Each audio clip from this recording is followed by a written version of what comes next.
Hello and welcome to our webcast. I'm Cole Mertz with Moss Adams, and I'm getting us started for today's session, Economic and Real Estate Market Outlook in 2024 and Beyond. Before we begin, I'm going to play a brief housekeeping video.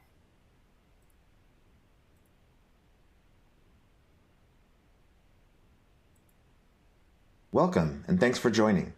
We're pleased to present our continuing professional education webcast series.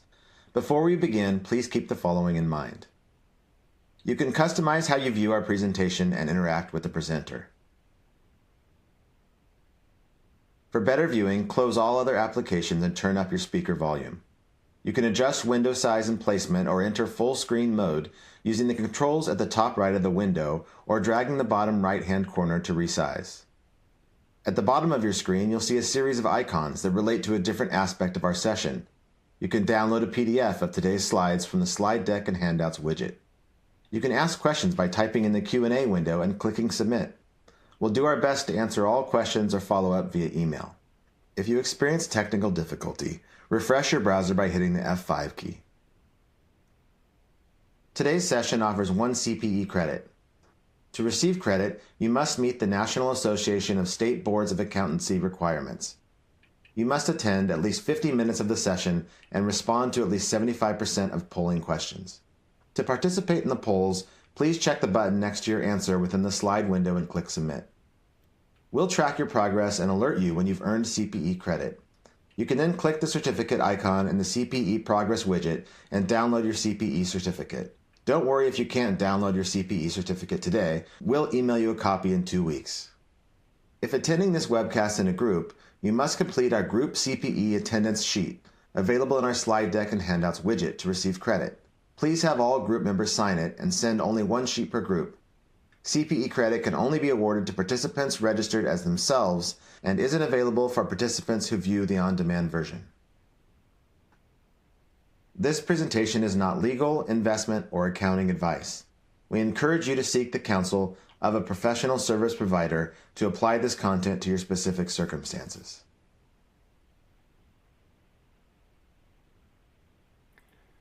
And now I'd like to introduce today's presenter, Ken Rosen. Ken is chairman of Rosen Consulting Group, a real estate market research firm, and chairman of the Fisher Center for Real Estate and Urban Economics, and professor emeritus and California State Chair of Real Estate and Urban Economics at the Haas School of Business at University of California, Berkeley. Ken is a trustee of the Urban Land Institute and a member of the board of directors of several not-for-profit and for-profit entities that deal with real estate finance and development. Before I turn it over to Ken, I'd like to kick us off with our first polling question. What is your main business affiliation? A, real estate, finance, investment, or development. B, financial services. C, professional services. Or D, other. We'll give you a few moments to respond. To respond, please click the radio button next to your answer you choose and hit Submit. If you can't see the Submit button, please enlarge the slide viewing area.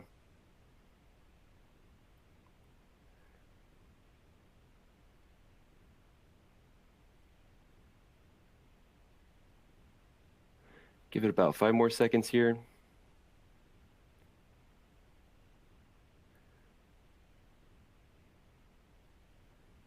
Okay, great. The polling question is now closed, and with that, I would like to turn the floor over to Ken to get the presentation started. Ken. Thank you, Cole. Today we're going to give you our view of where the economy is going and what does it mean for different sectors of the real estate market.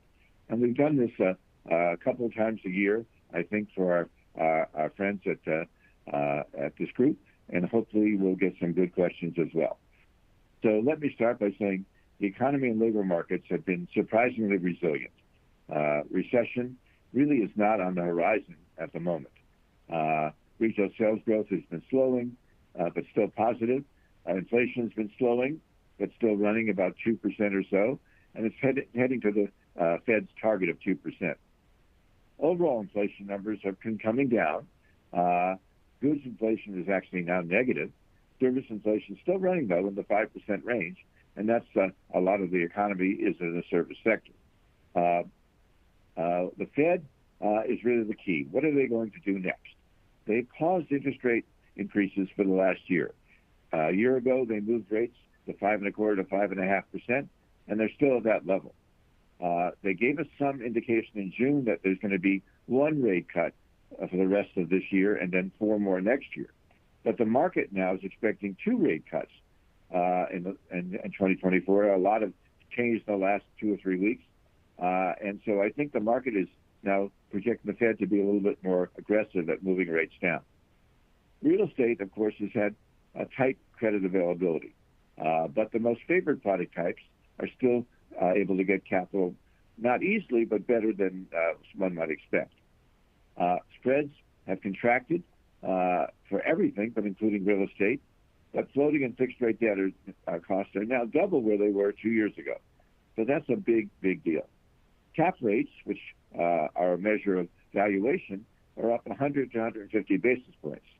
And transaction volume in the first part of 2024 is down another 19%.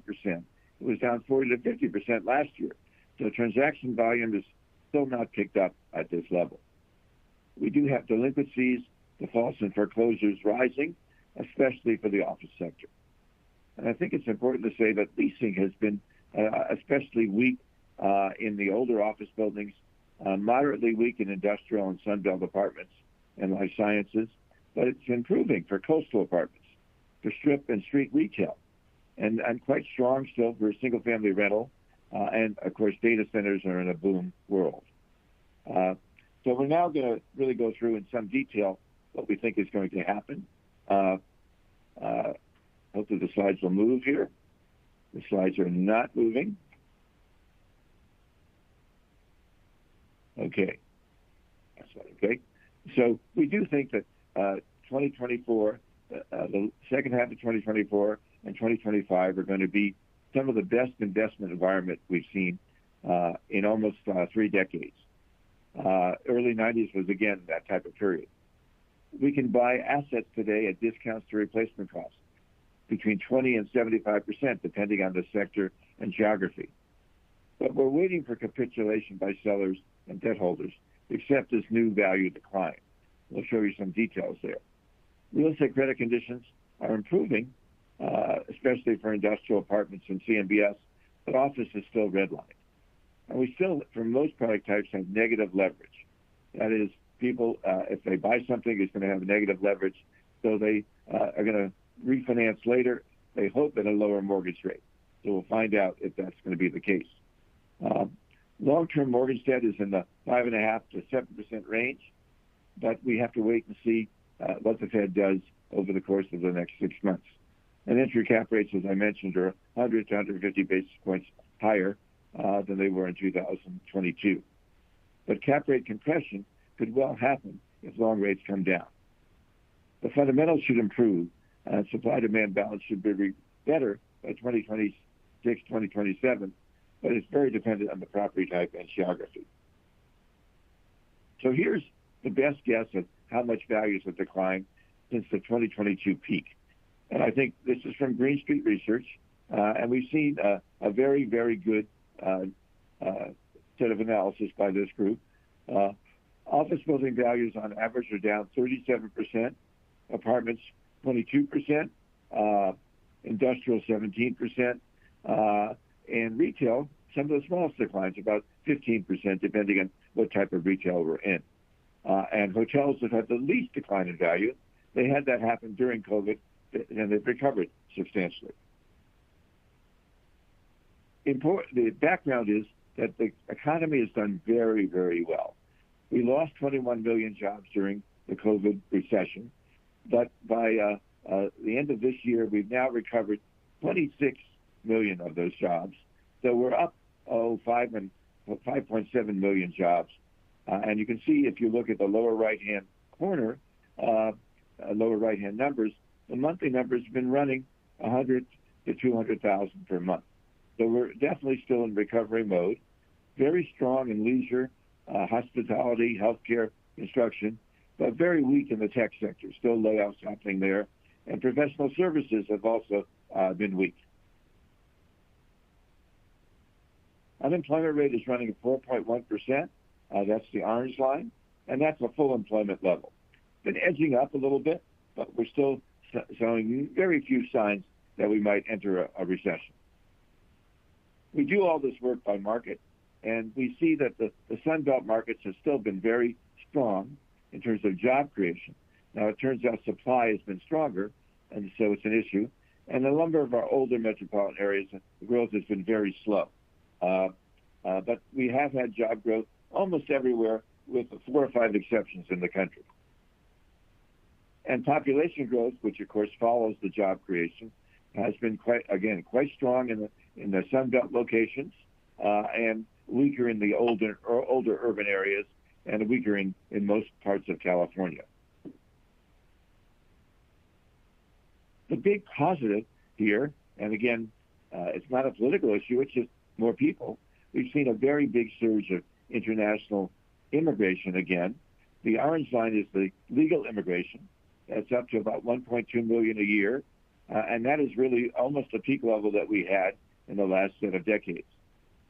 We also have a second set of measures from the Census Bureau on people coming in who may not be coming in legally, but are entering our country. And there's a huge surge there. Of course, we see a lot of that on television. And again, the positive there is it does create jobs. The negative, of course, it creates a lot of turmoil as well. So the demographics have become more positive, primarily because of immigration. In terms of inflation, that's been the big bugaboo that the Fed has been worried about. Inflation has come down. At its peak, we are actually running over 9%. The average annual number in 2022 was 7.1%. We're down to about 2.5 to 3.5% level, depending on what measure you look at. But the most recent numbers have seen, again, a slowdown. Again, if you look at the slide here, the last 40 years, inflation very seldom got over 3.5%.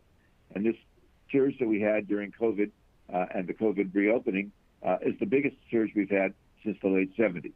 And this is because of labor market strength, elevated wage inflation, very sticky service inflation. And housing deflation has not happened. We've got house prices up 5% year over year, and rents in 3/4 of the markets are now going up again. So inflation is not dead. It's slowed down dramatically and getting back to the Fed level. Goods inflation is actually negative after the huge surge in COVID, and that has not happened, again, for 40 years. But right now, mostly for most products, it's over. We have modest price declines. The service component is still running about 5%. And that's the big difference between now and the last 40 years. Inflation averaged 3% on services, now averaging 5%. And that's what makes us think there's still an upward bias on inflation because of the labor shortage that we're all experiencing. Wage inflation coming down. It got as high as 7%. It's running a little bit below 5% at the moment. But still, that's 1 percentage point faster than we've been for quite some time. Construction costs, which everyone in real estate, many of you on the phone are in real estate, have leveled off after a huge surge during COVID. We leveled off. We're up very modestly in 2024, very modest increases, but not a big decline that has happened during the last recession. House prices, I mentioned, the latest numbers are up 5.5% year over year. Huge surge during COVID, and then we had a slowdown. We had actually a couple of negative months, but we're now back up running about 5%, completely different than the last recession. And again, oil prices, a big component of the CPI, are running about $80 a barrel, the latest numbers that we've seen. And that's down from a peak of 120 when we started that war with Ukraine and the Russian invasion. But we are still running at a pretty robust level.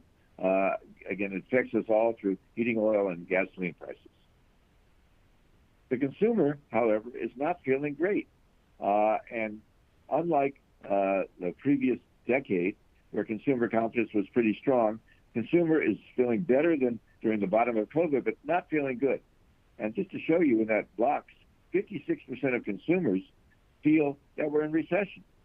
49% think the stock market's down, even though it's up dramatically. And 49% believe unemployment's at a 50-year high. So consumers don't see the strength that economists see at this point. And I think this shows up in this data. This shows you that consumers feel the financial situation is almost as bad as the 2008 recession, and it's because of prices. And I think that really inflation and the feeling that inflation has undermined their income to some extent is true, especially low-income households. But basically, there's a disconnect between what the economy is doing, the stock market's doing, and what consumers feel.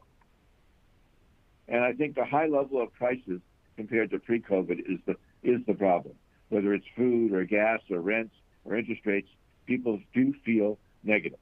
Also, the wars that we have in the Middle East, and of course Ukraine is there.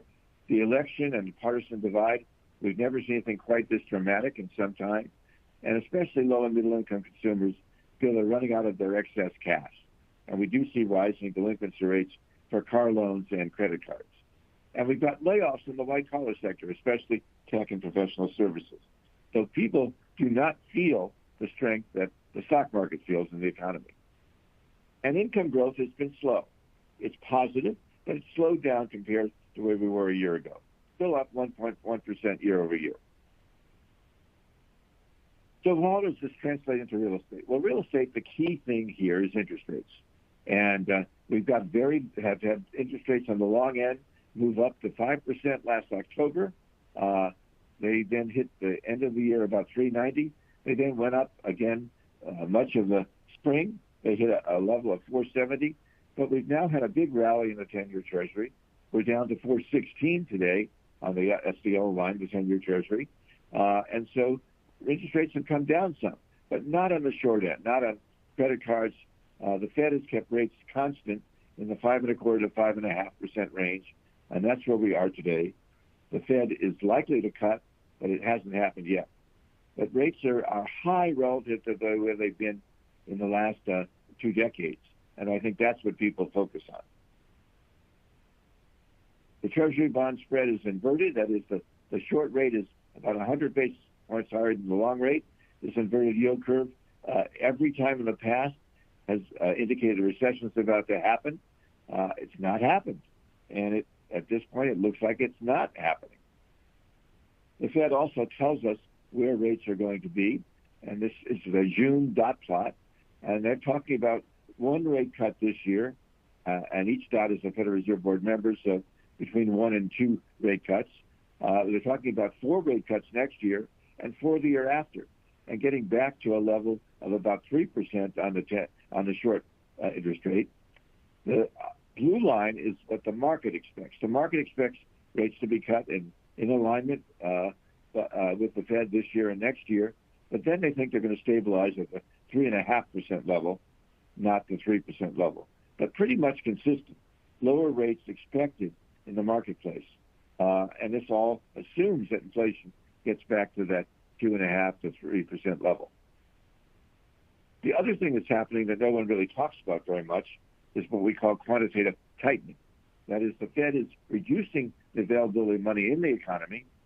They took the balance sheet from $1 trillion in 2007 to during the financial crisis that we had in 2008, 9, and 10. They moved the balance sheet up to $4.5 trillion. That is, they put money into the system to try to get the economy going. They then started reducing the balance sheet, but with COVID struck, they moved the balance sheet from 3.7 trillion to 9 trillion. So they poured money into the economy various ways, and we can talk about some of that. They now started a year ago quantitative tightening, reducing the balance sheet. They were reducing it by $95 billion a month. They've now reduced that rate of reduction in the balance sheet. So we're going to basically see continual reduction in mortgage bonds held by the Federal Reserve Bank. And they've also reduced their Treasury bond reduction in the balance sheet. They were at $65 billion a month. They're now at $25 billion a month. So they're tightening credit, but at a slower level than they were before. But the big wild card here is the budget deficit. The budget deficit numbers were just revised upward the last 2 weeks to almost $2 trillion a year this year, 2024, and the forecast for 2025 is similar. These are very large deficits in a full employment economy. In fact, At present, this is at present almost 7% of GDP, unprecedented levels during a full employment economy. During recessions, we do get up to 10%. During the COVID recession, we got even bigger. But this is very unusual to have happen. A lot of fiscal stimulus, and both the current president and the potential challengers have both indicated that deficit reduction is not on their agenda. So I'm quite worried that this could be a big issue.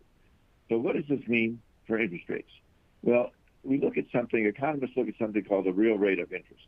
And what this says is that we have the real rate of interest at today, almost 2%. It was a little higher recently. It's come back down a little bit. But that's a big change from where we've been the last 2 decades. Historically, 2% has been where we've been. But we got to as low as minus 1% during the early part of the Great Recession.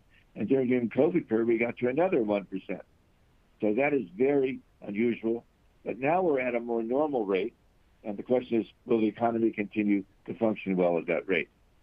So here's the forecast for interest rates. And we have 3 different numbers here. The base case is our own forecast. And we think the 10-year, which is, again, remember, it's 4.16 this moment, is going to average 4.30 this year. It was higher already early in the year. It's come down some now. The financial markets, the forward curve, basically is about 10 basis points lower than that. But if we do get a hard landing, if a recession does actually happen, we could see rates go as low as 3. We're not going to go back to 1%. It's just not going to happen unless we get a very hard worldwide recession, which we think is highly unlikely. So we're now going to have another question for you all. What is your forecast for the 10-year bond interest rate at the end of 2025? So if you can all submit your answers, we'll wait for you to do that.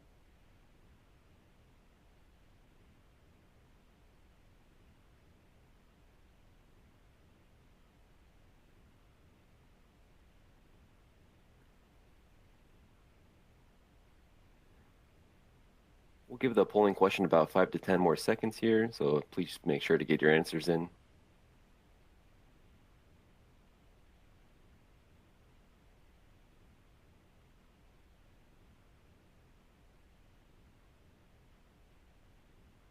Okay, great. The polling question is now closed. Back to you, Ken. Yeah, so what we can see here is most of you are expecting rates to be in the 3 to 4% range, and many of you are expecting it 4 to 5%. We're in the 4 to 5% range, our forecast. It would be nice if we got below 4. Very few are thinking it's going to go back to under 3, and very few think it's going to go over 5. But I think I'm worried that the bias could be upward. So here's our scenario, that our base case scenario, that we don't think we're going to get a recession. We're already more than halfway through the year, and obviously we're not in recession yet at this point. It takes quite a big downdraft to get there. We do think that the rates are going to hang about where they are now, but the Fed is going to cut rates. We think probably twice this year. September is on the table right now. Don't think they're going to do it the end of this month, but they might. And we're going to remain, the unemployment rate's going to remain in the low 4s. So this is a pretty optimistic scenario for the overall economy. Again, we have a presidential election. Things could change for next year, certainly. So we just want to ask you what you think your forecast is for growth next year. I know it's contingent on who wins the election to some extent, but we'd like you all to give us your view of what 2025 is going to look like, since we're mostly halfway done with 2024.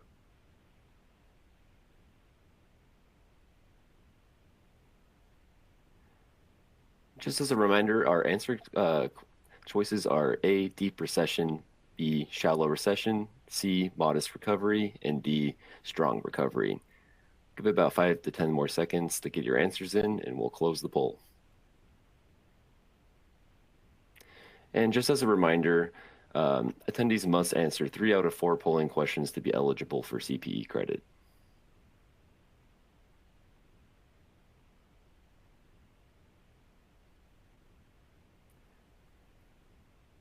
Going to go ahead and close the poll now, and back to you, Ken. So most of you still think recovery is going to continue, but a significant number, 36%, are talking about a possible recession next year. And I think that is probably about right. We think it's most likely, I would say 70% recovery continues, but I think there is a significant possibility of recession. So the question I ask is, what about inflation?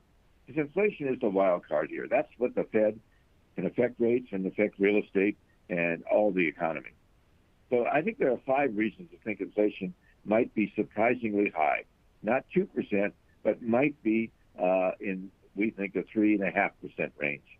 And it's the aging population in the U.S., in Europe, Japan, and China, which means that we're going to have a chronic labor shortage and continual upward pressure on labor. And I think that is something that demographics are hard to change. That's where we're going. We have deglobalization. Free trade is no longer the primary objective. We have security and geopolitical concerns. Trade barriers going to be put in place. There already are. Both president has put in tariffs, and the potential president coming forward has talked about even bigger increases in tariffs, putting upward pressure on inflation. Decarbonization, that's the policy of the present administration. That means a shift towards green energy, a lot of investments up front in infrastructure and renewable technology. That could change if we have a different president. That could change. We've got a defense spending surge, which is going to continue no matter who is president. We've got these 2 wars going on, and it's expensive to do this. And then finally, the deficits. Both candidates, both the president and the candidates, have all talked about deficits in a sense that they're not good, but no one's talking about doing anything about it. So that's going to put upward pressure on rates as well. So let's talk about commercial real estate in detail.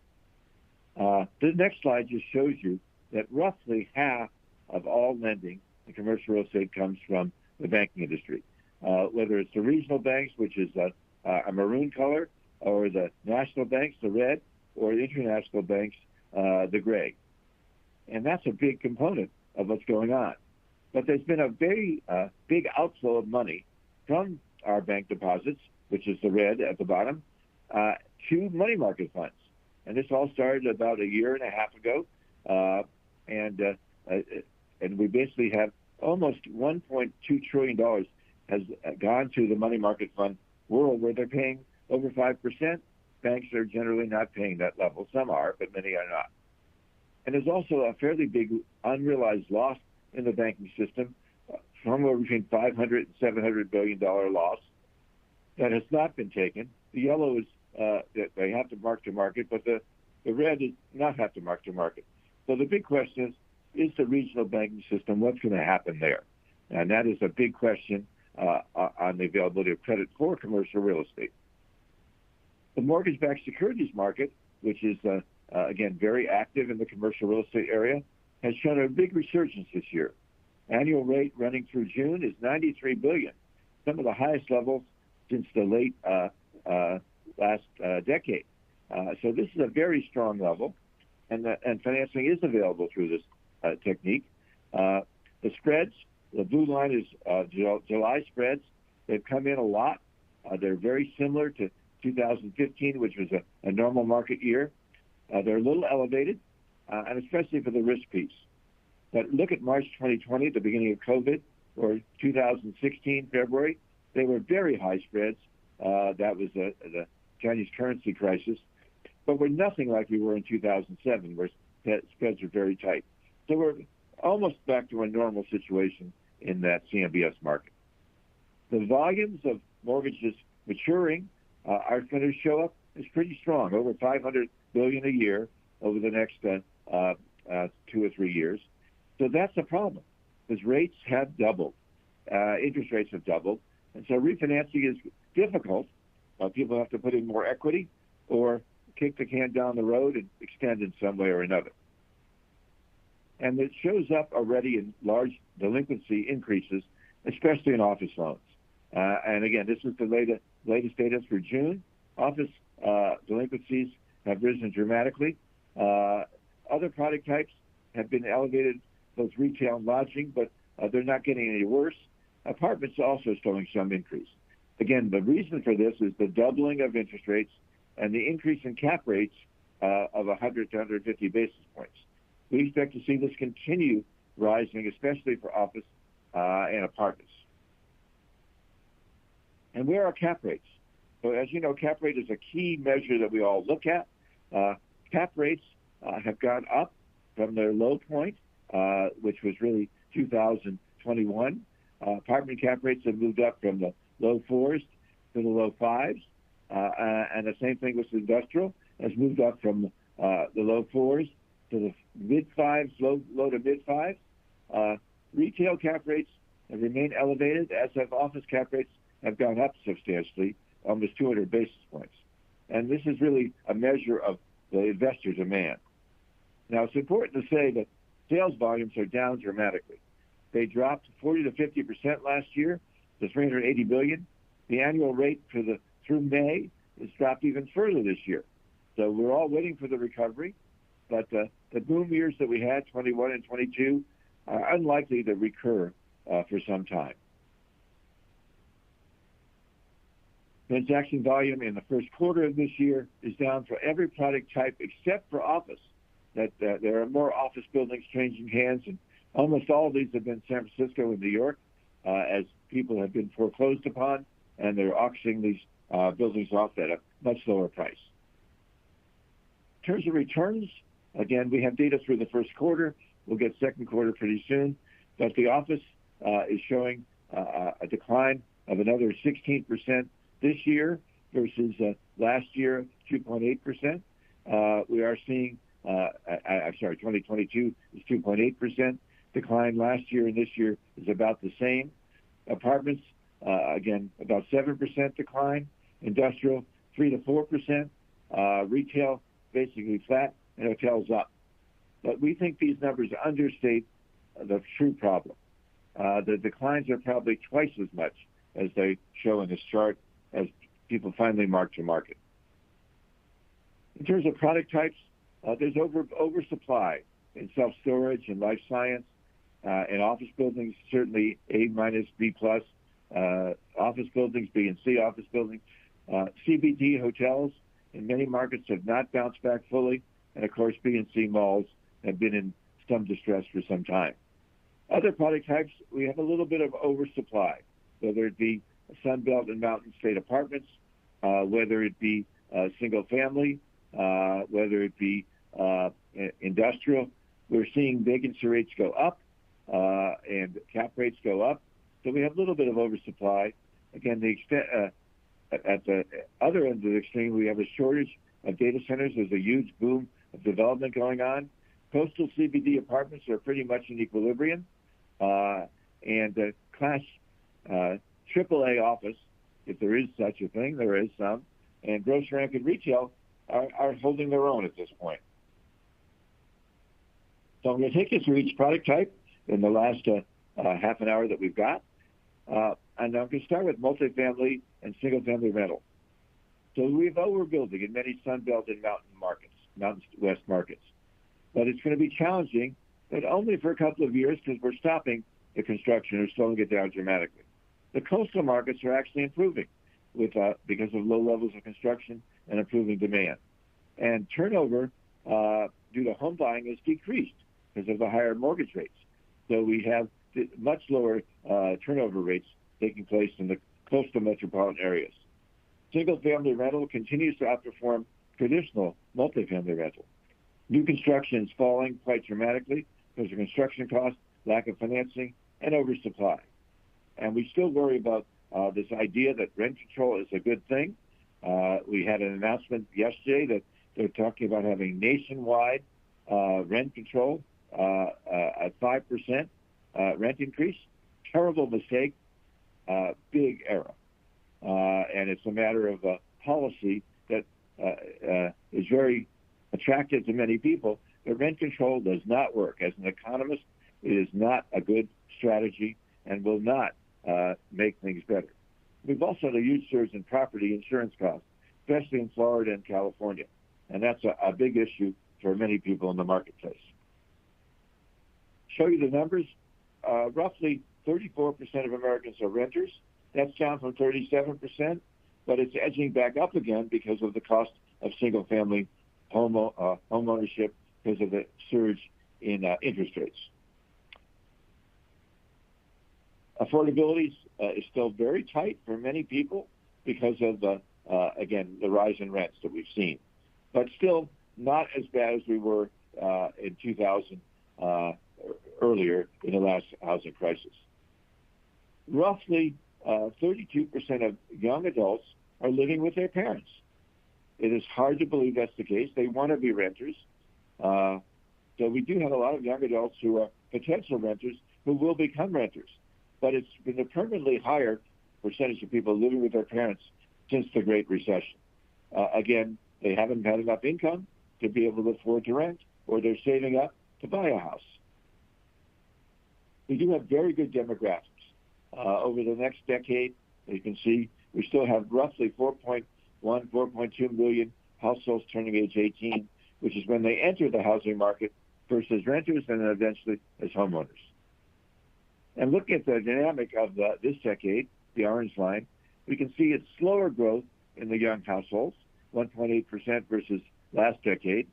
But we have a stronger growth in that 35 to 44-year-old age group who are being forced to stay as renters because of the higher mortgage rates we've got. And of course, the baby boomers themselves are aging into that retirement group now, and that's a rapid growth. And so that's an area that looks very attractive from the point of view of demographics. And overall household formations, so remember, each household, primary household, occupies their own housing unit. It's still very strong. Some of the strongest levels we've seen since the baby boom itself entered the housing market 2 decades ago. So we've got very strong demand likely to continue from a demographic point of view. More of it's going to rental than ownership than normal, but that's because of the cost of mortgage today. Multifamily rental starts, which hit record levels a year and a half, 2 years ago, are coming down rapidly. Things don't pencil today, and the higher interest rates on development loans are part of the process here. So we expect a lot less new construction the next 2 years, especially in Sunbelt locations. Saying that, we've overbuilt. Vacancy rates have gone from the mid-2s to almost 6%, probably going higher. That's the orange line. That's investment-grade projects. It's new projects slowing down in the Sunbelt and Mountain West states. Workforce housing, which is proxied by the yellow, is showing us much smaller increase in vacancy rates. We had, during COVID, a rent spike. Lots of people decided they would move out of where they were and form households. So we had rents growing 15 to 20% a year in many, many markets.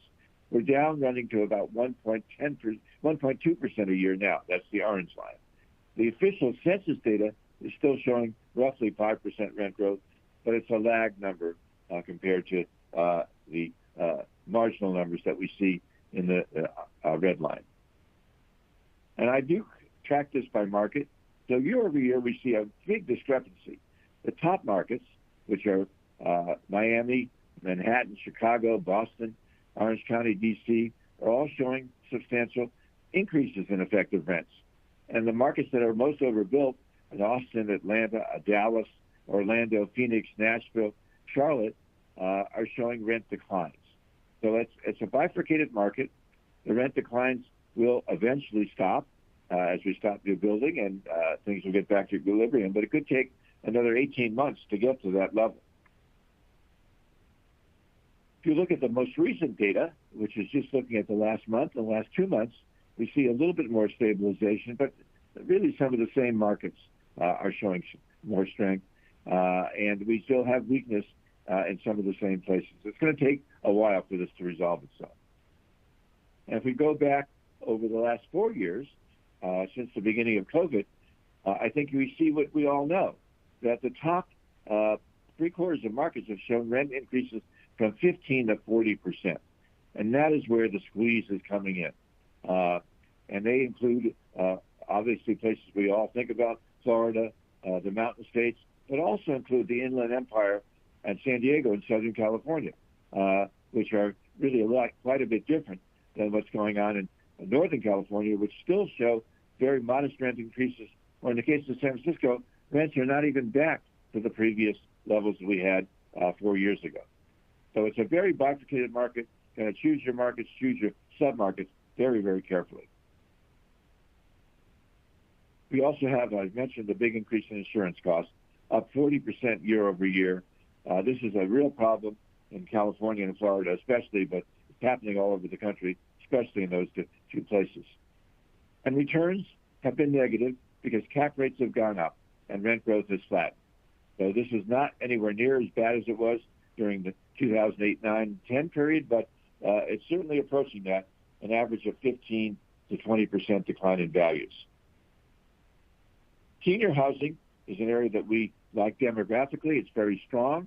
That's still not where it was before COVID. Occupancy is not as high as it was. We're still coming back here, and the market's not fully recovered yet. We do have a strong change in the market. We have a lot of build-to-suit, build-to-rent single-family houses, and that's been a very strong component of the market. Vacancy rates are pretty constant here, under 6%, and rent growth is running about 3%, so better than the overall multifamily market. Industrial, another very strong part of real estate, has moved a little bit here. We moved from a just-in-time inventory model to a just-in-case model. We've had a lot of surge in new construction. There's also a surge in demand, but e-commerce has slowed down. And we think new construction is dropping dramatically to restore supply and demand balance. There are also land use constraints that are being put in place in places like California, especially in the Inland Empire, some big constraints there.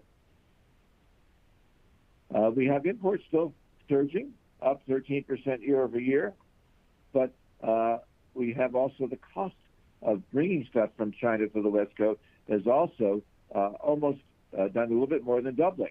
So that is, again, the cost of the shipping containers. We still have a lot of completions underway, too much. We've built a lot of space in 2023. We're still building a lot in 2024, but a lot less is built to suit at the moment. A lot of it's speculative, and we expect those numbers to continue to plunge over the course of the year. And vacancy rates have gone from 3% to almost 6%, we think going up to 7, even 7.5%.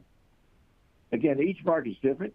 The Inland Empire is one that's overbuilt at the moment, but it's the smaller spaces that are overbuilt. There's still pretty low vacancy rate in the larger spaces. Rent growth has turned negative for the overall industrial area after a huge surge. If you look at the numbers, that's a surge of almost 40%. So it's not surprising to see rents growth slow dramatically as leases are renewed. And again, the cap rates have moved up. They're in the 5 to 6% range from the low 4 range. But onshoring is a real thing. Big surge the last couple of years. We think that's going to continue. And new construction for manufacturing plants has surged.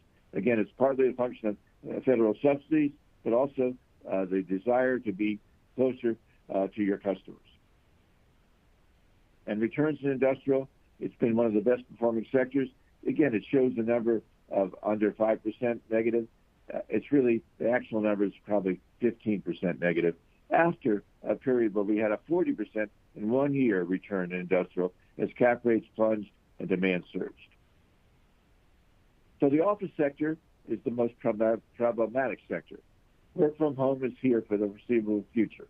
Employees want flexibility. They want work-life balance. And the hybrid work model is here.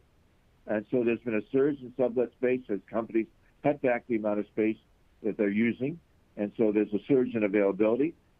We still have a bifurcated market. The best buildings, top 5 or 10%, are showing strong leasing and rents. But the rest of the market is in a period of the biggest indigestion we have seen in my business lifetime. Construction is coming down. Again, the best buildings are leasing, so there is some new construction taking place. And those who know New York, things like One Vanderbilt, Hudson Yards, they're fully leased at very high rents. And job growth in the office sector is still happening. Not hugely, but we're still 6% more jobs in the office sector than before COVID. They're just not in the office. And that is a big issue. So this just shows you the latest survey. We watch this regularly. This is as of May. 33% of employees, the orange is employees, they want to work home every day. Employers, 38% want you in every day. So there's a big gap here. We think it is better to be in the office for cultural and casual interactions, collaboration, creativity, career guidance, and control. But we're really in a very unusual state where many people are coming in 3 days a week, 2 days a week, 4 days a week. And this remote work has affected the demand for space quite dramatically. This just shows you the latest numbers as of June, that in places like San Francisco or Silicon Valley, only 40% of the people are coming back every day.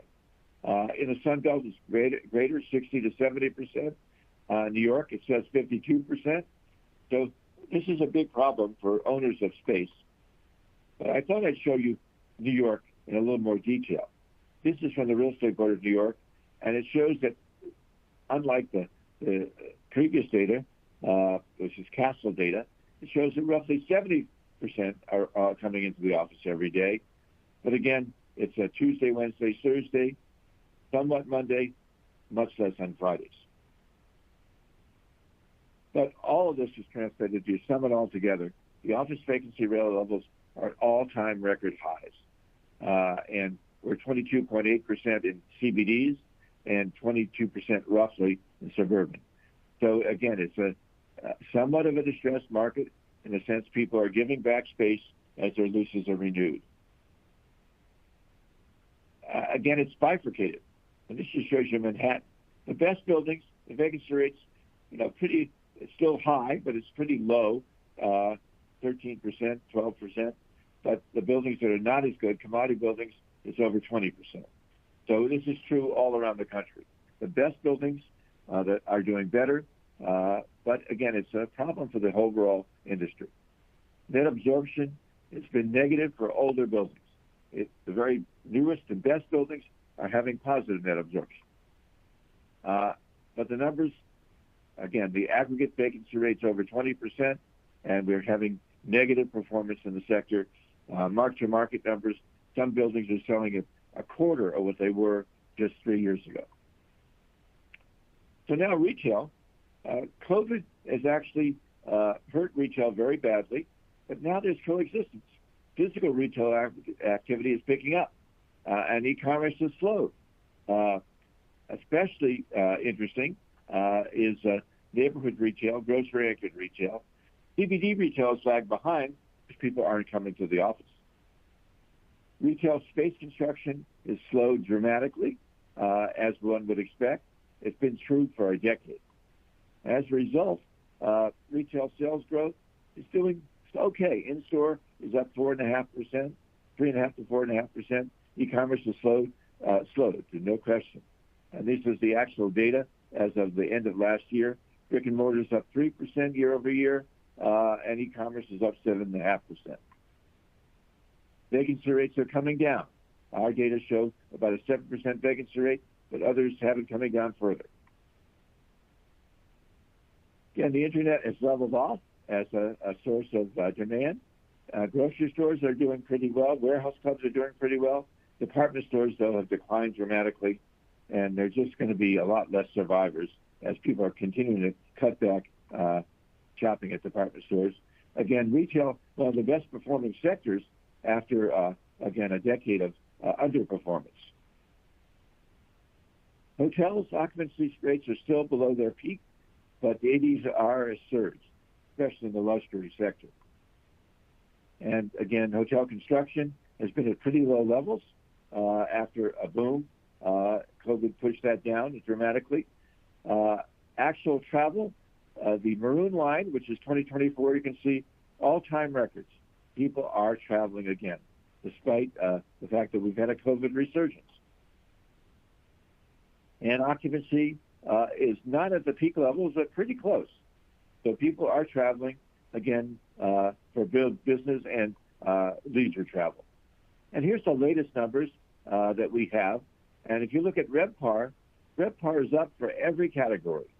And it's because ADR is up so dramatically. Rates are up. Occupancy still somewhat down, but it's, again, a very fast improving sector. It's actually, other than data centers, the best performing sector in real estate. And returns are, again, positive in this sector. So we now want to ask you what you think the best performing sectors are going to be this year and next year. We probably should say both this year and next year.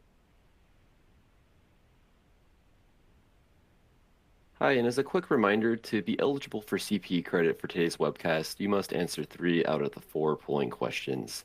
And for our last polling question, we have, what is your view of the best property type for investment in 2024?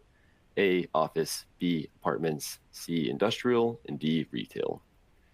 Once you've completed all CPE requirements, you will be able to download a PDF of your certificate from the CPE progress window.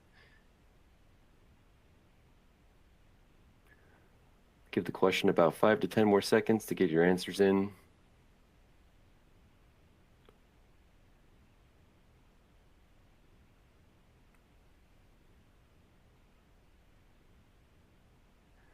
All right, I'm closing the question. Back to you, Ken.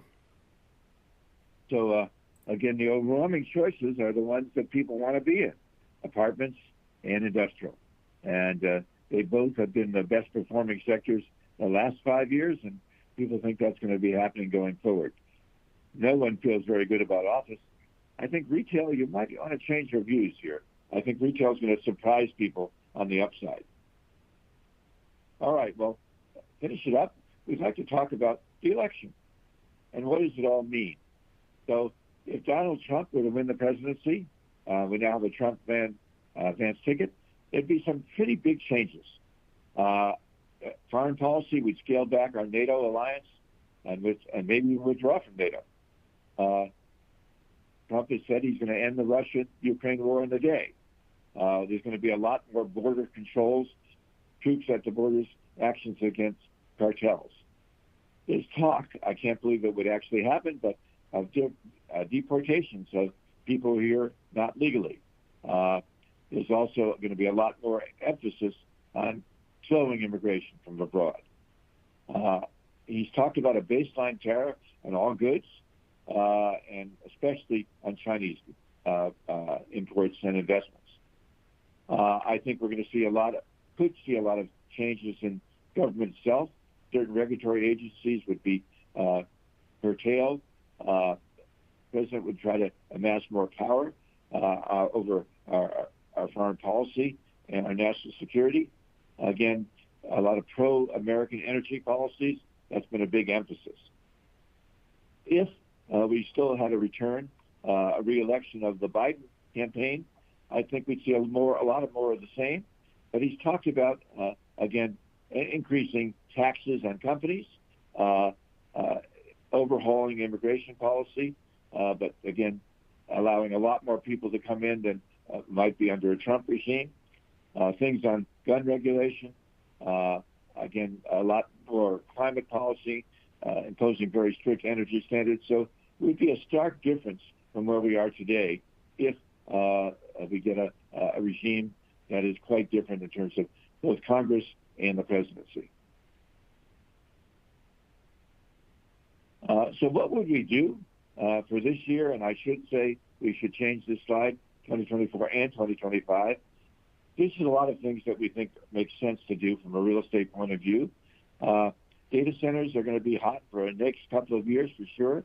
And single-family rentals have a very strong development and acquisition environment. I think debt yields are very attractive today in absolute rates, and the spreads are still pretty good. Public REITs have begun to rally substantially in light of maybe lower interest rates. And the REITs are often selling at a 10 to 20 to 30% discount to their private values.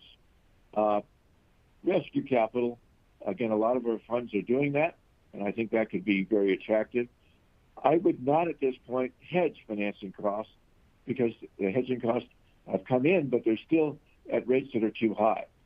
But I would maybe defer my hedge or take an out-of-the-money hedge and refinance in a year or two. But that's taking an interest rate bet, and many of you don't want to do that and probably shouldn't do that. I think we're going to see a big increase in transaction volumes the next 18 months.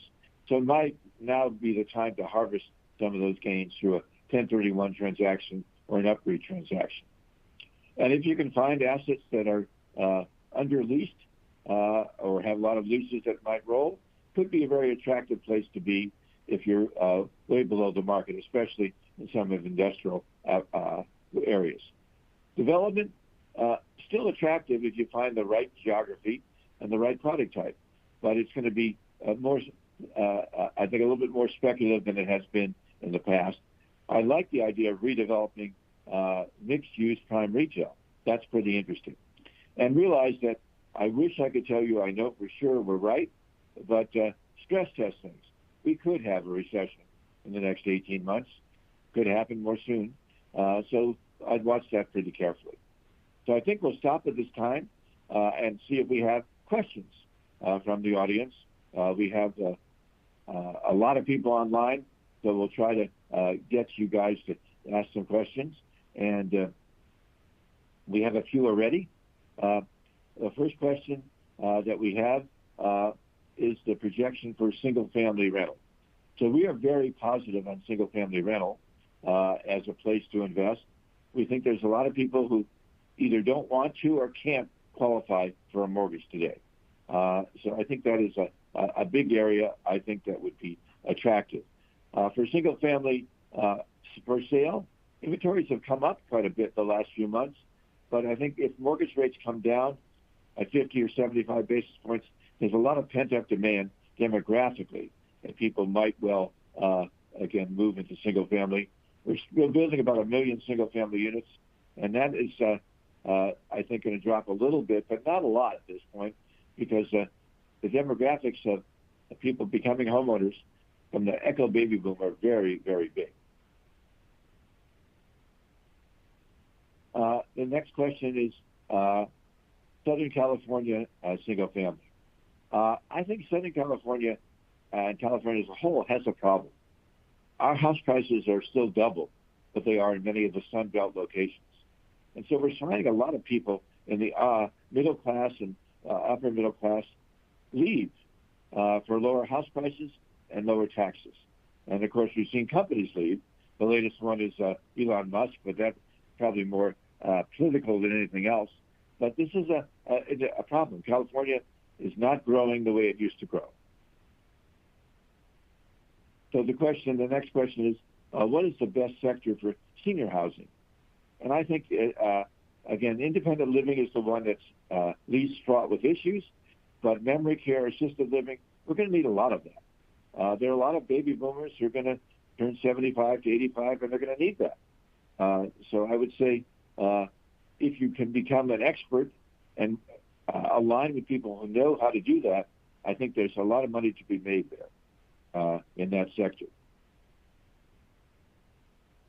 So another question, we've seen mansion taxes put in place in a number of metropolitan areas, mostly East and West Coast, thinking that that's a way to raise more revenue.